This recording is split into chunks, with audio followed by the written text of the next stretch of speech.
Hi, brothers and sisters. It's Pastor Tim Henderson. I've gotten questions, and I've had one person challenge us with John chapter 14, and we're going to put it now. I'm taking this passage, verses 1 through 3, by memory, so give me some mercy there, if you will. I'm not sure that's the right word, but basically in that passage, Jesus said, "Let not your hearts be troubled. You believe in God, believe also in me. In my Father's house are many mansions," or some translations say many rooms. "If it were not so, I would have told you." He says, "I go to prepare a place for you, and I will come again to take you or receive you unto myself. And then where he is, we will be with him." So let's go back. I often talk about in rightly dividing the word of truth.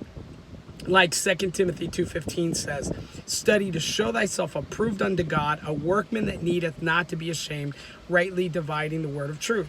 Well, in that day, when Jesus was addressing them, he would have been talking to an audience that clearly understood the ancient Jewish tradition when people were going to be married. Just like with Joseph and Mary, they would have had an espousal ceremony.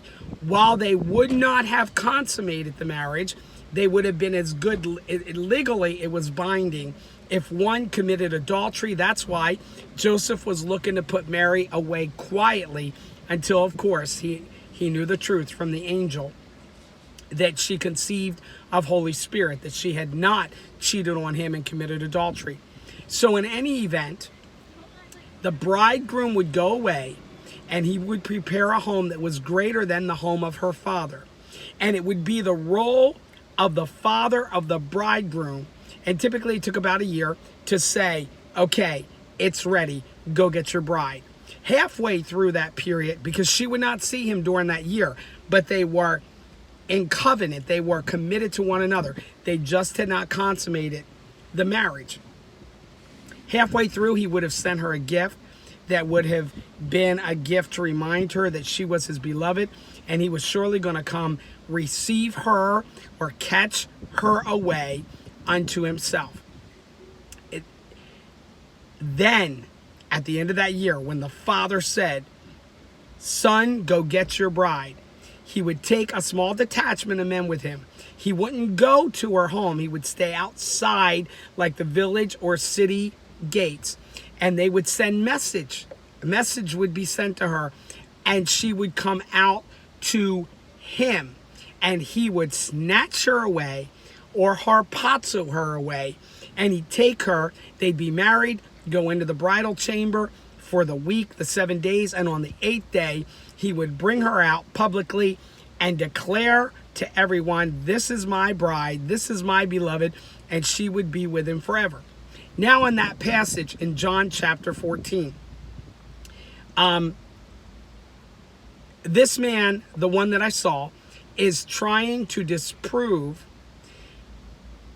the rapture of the church.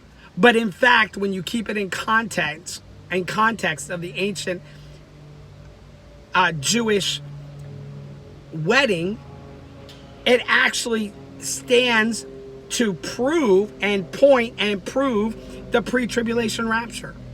Jesus left, and he said, "I'm going to prepare a place for you, and I will come back, and he will receive us unto himself." There is a vast difference between the rapture, which is imminent and soon, and the second coming. And in the second coming, and this is one of the things this man tried to disprove, and some have tried to disprove, if we're going to be with the Lord, then, and he's going to be on the earth, then this proves pre-tribulation and premillennial rapture. That's not true. There's a difference between the rapture of the church, which is very soon, nothing else needs to happen, and the second coming.